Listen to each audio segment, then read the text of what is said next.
We are in Pickle Park, a small green space in the very middle of Colliers Wood. It contains one of the few remaining bits of the Merton Priory, was once the precinct wall of this monastic centre in the Middle Ages. We want to make this space accessible. We want people and residents to be able to have more green space to enjoy and spend time in. So we work with organisations to embed youth voice and youth action into their decision-making processes. So any decisions that get made about their future or things that are important to them, they should have a seat at the table. In the initial phase of the project, we were in charge of interviewing people who live in the local area about how they use green spaces and what they'd like to see.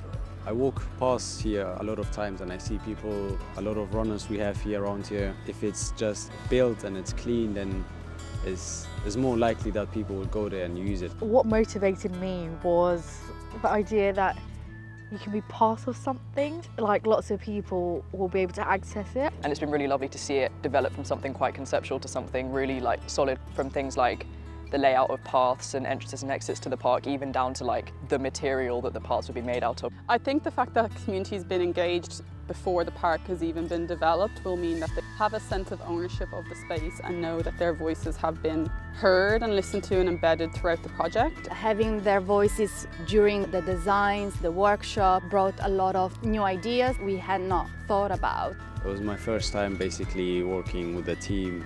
It was quite interesting to hear other opinions, different opinions.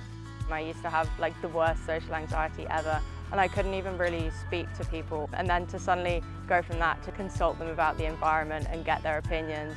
I think the project has brought me a lot of confidence.